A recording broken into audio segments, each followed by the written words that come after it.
Bonjour très chers collègues, bonjour très chers abonnés, j'espère que vous allez très bien.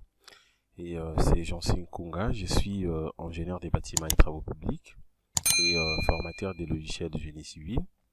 Alors ce matin, nous allons continuer nos formations, toujours sur Robot Structural Analysis, communément appelé RoboByte.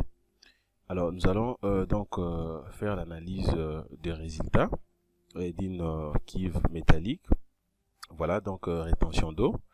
C'est ce que nous allons donc faire tout à l'heure, justement, à partir de notre logiciel Robot Structural Analysis. Voilà, donc le titre de notre formation de ce matin. Voilà, donc nous sommes en train de faire l'analyse des résultats d'une cuve métallique de rétention d'eau potable de 800 litres. Voilà, donc de 800 litres, c'est ce que nous allons donc faire rapidement. Voilà, donc nous allons analyser tout simplement les résultats. Et puis aussi, on fera donc la cartographie, de manière à ce que nous puissions bien vérifier nos résultats. Voilà, donc la modélisation de notre projet est là. C'est un projet qu'on avait déjà modélisé, du début jusqu'à la fin. Voilà, donc je crois peut-être dans quelques minutes, peut-être je pourrais refaire aussi la modélisation, de manière à ce que je puisse aider mes très chers abonnés de bien maîtriser directement comment est-ce qu'on peut modéliser donc les cuves facilement à partir de Robot Structural Analysis. Voilà. Alors sans plus tarder, nous allons passer directement à l'analyse des résultats. Voilà. Voilà. Donc, alors, qu'est-ce que nous allons faire maintenant? À partir d'ici, premièrement, j'ai la possibilité de vérifier d'abord les éléments de réduction, puisque comme on sait très bien que les éléments de réduction, on peut vérifier ça sur tous les projets. Voilà, la configuration de ces projets, il y a quelques informations qui apparaissent ici. Ce sont tout simplement des éléments que j'ai utilisés. Voilà, ça sont des profilés. En fait, des profilés métalliques que j'ai utilisés. Voilà, donc CAE avec sa section de 20 x 30. Voilà, 20 x 3 plutôt. De l'autre côté, ça fait donc 40 x 40 x 3. Voilà, donc tout est là. C'est juste question de vérifier la légende qui apparaît ici par rapport aux différentes couleurs. Voilà, vous allez donc comprendre très bien ce qui a été fait à ces niveaux. Voilà, alors concernant les chargements, voilà, donc ça c'est notre combinaison en ELI que je fais. Et premier chargement, bien sûr, nous le savons très bien que c'est dit au poids propre, ce qui a été déjà donc inséré. Les poids propres et fonctions des éléments que j'ai utilisés pour modéliser et directement donc cette rétention d'eau potable. Voilà, et nous avons appliqué aussi la charge hydrostatique. Voilà, la charge hydrostatique que j'ai appliquée est là. Voilà, j'espère que vous êtes en train de voir ça très bien, la charge hydrostatique que j'ai appliquée. Et après ça aussi, directement, je fais la combinaison. Voilà, donc je n'ai pas appliqué d'autres chargements. J'ai fait la combinaison en ELI. Voilà ce que j'obtiens ici. Alors, pour bien vérifier ce qui a été fait, vous avez la possibilité soit de venir ici. Je viens sur chargement. Voilà, je peux cliquer directement sur tableau de chargement ici. Je patiente. Voilà, vous avez la possibilité de vérifier également ce que j'ai inséré comme chargement. Ou alors, je peux rentrer d'abord sur vie ici. Alors, je viens maintenant ici. Je peux cliquer sur cas de charge. Voilà, donc tout est là. Donc, ELI, la combinaison, ainsi que la charge hydrostatique que j'ai appliquée. Voilà, et puis je ferme. Et après, je peux faire encore quoi? Alors, si vous voulez voir ça en plan, c'est juste question de venir cliquer ici, sur projection. Voilà, je clique directement ici sur projection, une fois cliqué. Voilà, à partir d'ici, maintenant, j'ai la possibilité aussi de vérifier la cuve métallique que j'ai modélisée. Voilà, ici, maintenant, je vérifie ça en plan. Voilà, donc vous allez comprendre avec moi que le projet a été donc modélisé dans ces modules. Voilà, donc qui me permet directement d'obtenir le vue sous forme de perspective, mais aussi la projection parallèle. Voilà, donc voilà en fait ce que je voulais premièrement vous montrer tout au début. Alors, je vais passer directement au niveau de l'analyse pour que nous puissions donc faire ce qui a été écrit ici, donc analyse des résultats. Voilà, donc je rentre ici, je m'en vais d'abord en 3 dimensions. Voilà. Et à partir d'ici, maintenant, qu'est-ce que je fais? Voilà, je suis toujours en ELI. Tout toutefois, je peux relancer les calculs. Voilà, je relance les calculs ensemble avec vous. Je vais patienter un tout petit peu. Voilà, vous allez voir que tout est correct. Même si vous voulez vérifier la structure, je prends analyse, vérifier structure. Vous allez voir ici que nombre d'erreurs 0, nombre d'avertissements aussi 0. Donc cela revient à dire que tout a été bien fait. Et puis je ferme. Alors je viens maintenant ici, je prends résultat. Premièrement, je vais vérifier d'abord les résultats au niveau de barre, au niveau de mes profilés. Alors je viens ici, je vais prendre dans diagramme barre, je clique, je mets ça tout simplement ici à gauche. Voilà, diagramme barre. Alors je vais vérifier d'abord les moments fléchissants. Alors qu'est-ce que je fais? Je vais d'abord cacher, je vais cacher d'abord les chargements ici. Alors je viens ici, je prends moment fléchissant suivant la direction de Y. Et puis j'applique. J'applique. Voilà. Déjà, les diagrammes apparaissent. Je suis en train de voir les diagrammes ici. Les diagrammes apparaissent dans ce sens ici. N'oubliez pas que nous sommes en train d'analyser les résultats donc d'une cuve métallique de rétention d'eau potable de 800 litres que j'ai modélisé. Voilà. Donc, et puis, qu'est-ce que je fais ici? Pour avoir directement ces valeurs, je peux venir directement ici. Je clique sur paramètres. Je vais cocher donc description. Voilà, je laisse ici extrême logo pour avoir en fait toutes les valeurs, tout comme je peux prendre toutes, ça dépend. Je prends extrême logo et puis je vais cocher différencier et puis uniforme et puis j'applique. Voilà, quand j'applique, c'est-à-dire que j'obtiens directement les diagrammes de moment fléchissant avec ces valeurs. Voilà, le max est là. N'oubliez pas que c'est uniquement là, je viens d'obtenir suivant la direction de Y. Mais aussi, je peux vérifier suivant donc les trois directions, suivant la direction des X, des Z également. C'est juste question de cocher moment suivant la direction des X. Je vais cocher également moment suivant la direction de Z. Et puis, j'applique. Voilà, quand j'applique, voilà ce que j'obtiens. À partir d'ici, maintenant, j'ai la possibilité de vérifier mes diagrammes suivant donc les trois directions. Voilà ce que le logiciel vient me donner. Voilà. Alors maintenant, je peux vérifier les max, les min, donc les max par rapport aux trois directions, donc X, Y, Z. Voilà, les mags sont là, mags suivant la direction de Y, mags suivant la direction de Z, ainsi que mags suivant la direction de X. Alors, je vais cacher d'abord suivant des directions. J'applique suivant la direction des X. Voilà, les mags c'est 0,05. Voilà, 0,05 et kilonewton mètre. Voilà, donc kilonewton mètre, l'unité est là. Alors, suivant la direction, donc ça c'est, je peux d'abord cacher ça. Je vérifie suivant la direction de Y. Ça me fait 0,08 kilonewton mètre. Et suivant la direction de Z, j'aurai la même valeur. Voilà. La même valeur. Voilà. Voilà. Alors, donc je vais rentrer d'abord ici. Suivant la direction des Y, j'applique. À partir d'ici, déjà, je vois que moment max, c'est à ces niveaux ici.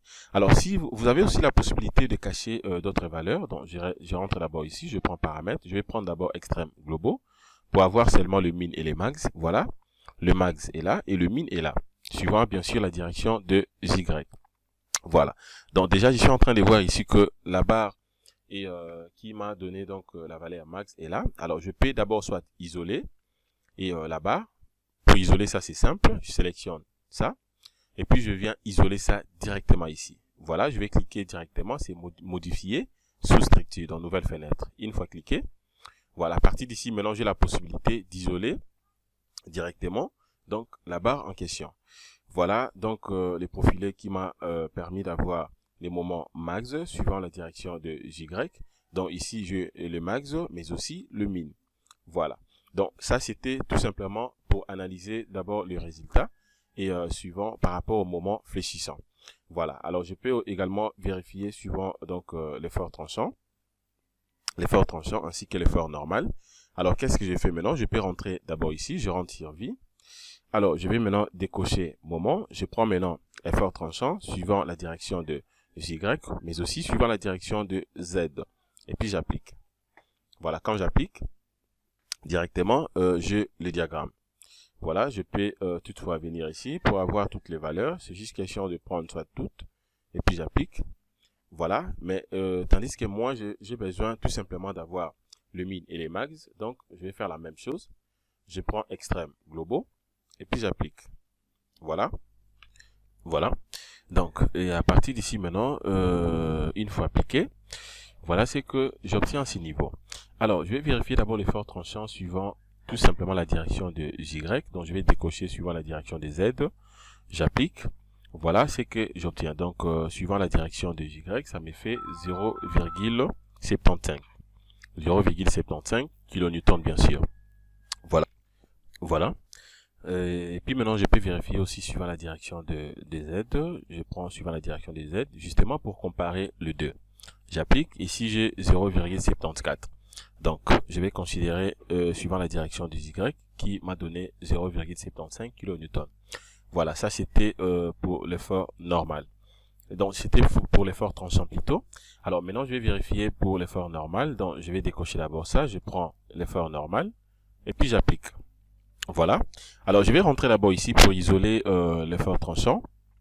Max, l'effort tranchant. Je vérifie d'abord la barre sollicitée. Voilà, l'effort tranchant est là. Voilà, ça c'est l'effort tranchant. Alors, j'ai la possibilité aussi d'isoler directement donc cette barre. Voilà, je vais isoler ça comme ça. Voilà, l'effort tranchant, voilà ce que j'obtiens. Les max est là, le min aussi est là. Voilà, pour entrer, donc c'est bien d'isoler comme ça justement pour essayer un peu de vérifier directement les profilés le plus sollicités. Alors, je vais rentrer directement ici sur vie. Voilà, maintenant je vais vérifier suivant et l'effort normal. Voilà, suivant l'effort normal, je vais faire la même chose. L'effort normal, voilà, je vais décocher d'abord ça, je prends l'effort normal et j'applique. Voilà les diagrammes de l'effort normal. Voilà, donc ça c'est l'effort normal. Et déjà, je vois que le max est là et puis les min. Alors là, maintenant, je peux vérifier tout simplement la barre. Alors, une fois que je sais un peu de défiler, la barre est là. Voilà, la barre, voilà. Donc, je viens d'obtenir directement la barre. Et puis, je sélectionne ça.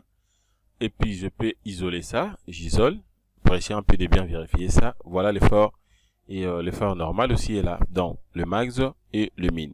Voilà, donc là c'était tout simplement pour analyser premièrement et les éléments de réduction de moment fléchissant, de l'effort tranchant, mais aussi de l'effort normal. Voilà, donc je crois que jusque là tout est correct. Et puis je peux rentrer directement ici. Je prends maintenant vie. Alors comme je viens déjà donc d'analyser les résultats suivants dans les moments fléchissants, suivant l'effort tranchant, mais aussi suivant l'effort normal. Alors là maintenant je peux aussi vérifier directement la cartographie. Voilà, je vais maintenant vérifier la cartographie. Je vais cacher d'abord l'effort normal. J'applique. Voilà. Alors, concernant la cartographie maintenant, observez ce que je vais faire. Je ferme d'abord ça. Voilà, je ferme d'abord ça.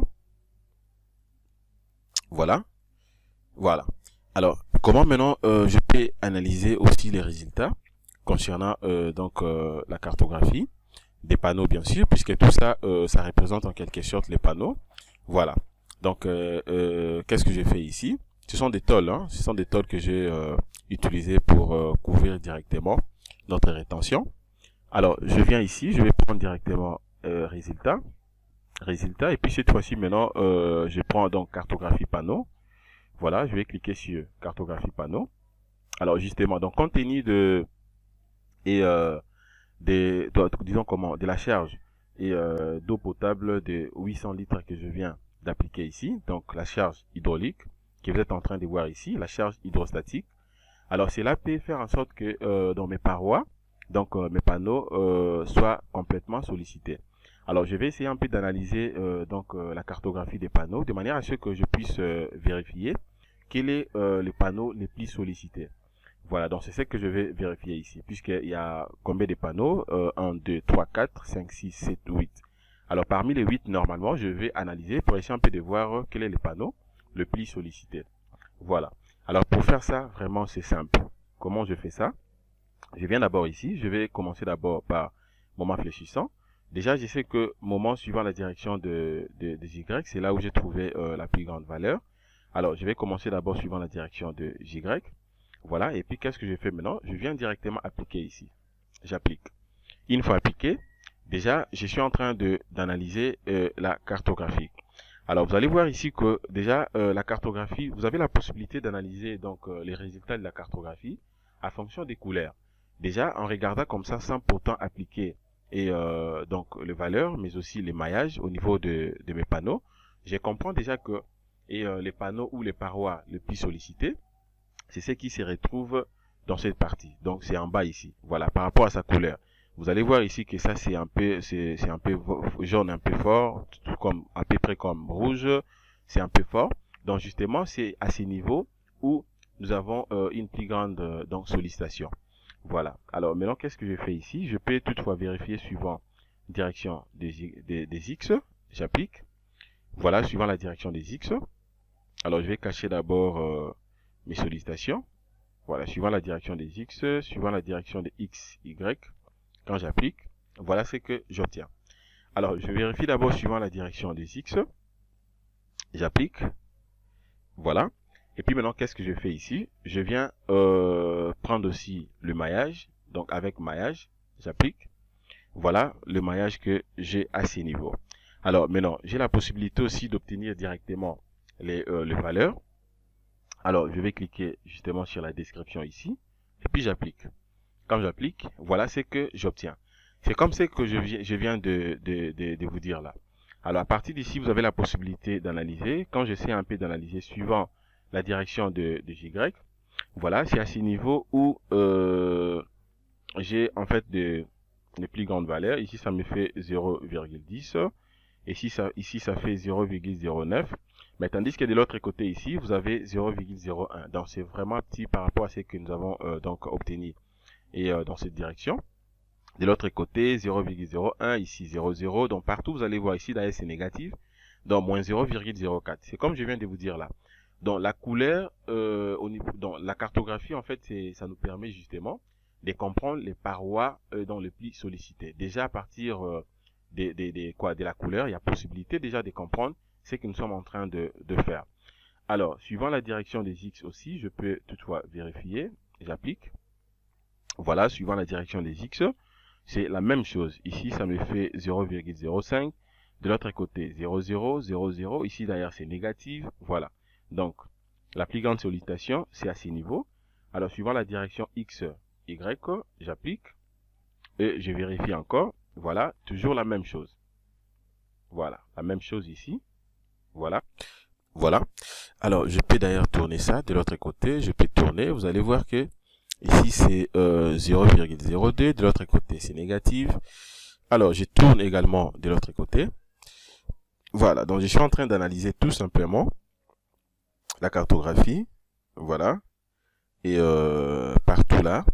Voilà. Donc, je vérifie partout. Voilà. Je peux même vérifier à l'intérieur. Vous allez voir. Voilà. D'ailleurs, ici, il n'y a presque rien. Tout là dans 0,0. Voilà. Je vérifie un peu partout. Voilà. Donc, déjà, à partir d'ici, je peux déjà comprendre que les panneaux les plus sollicités se retrouvent dans cette partie, dans cette direction. Donc, c'est-à-dire en bas ici. En bas ici. Donc, c'est entre 1, 2, 3 et 4. Voilà. Maintenant, je vais rentrer suivant la direction de Y et j'applique. Voilà, j'applique. Alors, à partir d'ici, maintenant, je vérifie. Ici, ça me fait 0,08. Ici, 0,0. Je vais tourner dans l'autre direction. Voilà, je vérifie, est-ce que j'aurai une valeur supérieure à 0,08. Ici, ça fait combien? 0,08, 0,09. Voilà. Ici, je viens de voir 0,09. Alors, je vais tourner également de l'autre côté. Ici aussi, 0,09, 0,04. Donc, ça, c'est négatif. Voilà, je peux d'abord passer. Je peux d'abord passer. 0,09. Moins 0,014. Voilà, cela revient à dire quoi? Cela revient à dire que le panneau le plus sollicité ici, voilà, c'est ça. Donc, je peux dimensionner, je peux considérer donc directement ces panneaux, tout comme je peux prendre l'autre panneau. Voilà, 0,09, 0,09. Voilà en fait ce qui est bon à faire concernant au niveau de la cartographie. Voilà, donc tout est bien à ces niveaux. Voilà. Voilà. Alors, je peux vérifier aussi la cartographie de l'effort tranchant suivant la direction de Y.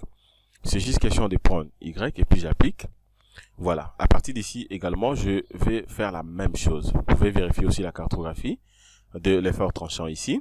Alors, je peux toutefois vérifier aussi la cartographie des cisaillements et j'applique. Voilà, des cisaillements aussi. Vous allez analyser de la même façon et même les déplacements. Donc, vous avez vraiment la possibilité de vérifier les tours, déplacements, donc tout là. Même la rotation également. Voilà, et même au niveau de réaction du sol. Réaction du sol, concernant la cartographie, c'est possible aussi de le vérifier à partir d'ici. Et puis vous allez directement appliquer et vous commencez à analyser. Voilà, donc je crois que nous sommes arrivés déjà à la fin concernant notre étude de cette formation. Voilà, donc nous venons de répondre à cette question dans l'analyse des résultats d'une cuve métallique de rétention d'eau potable de 800 litres. Voilà comment est-ce qu'on peut analyser les résultats de notre rétention. Alors prochainement, on pourra donc aller au-delà de manière à ce que nous puissions faire d'autres études. Voilà, donc merci de votre disponibilité. Passez une excellente journée. N'oubliez pas de liker mes vidéos, partager cette vidéo auprès de vos correspondants et mais aussi abonnez-vous massivement sur ma chaîne Jansin Konga pour ne pas rater de nouveaux tutos.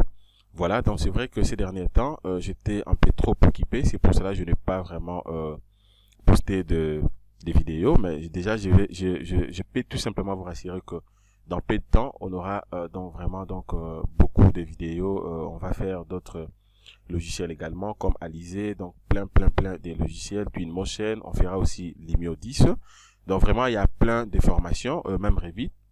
On va débuter la formation des Revit pas si longtemps. Donc soyez toujours scotchés et soyez branchés sur ma chaîne YouTube. Merci de votre disponibilité. Passez une excellente journée. Au revoir.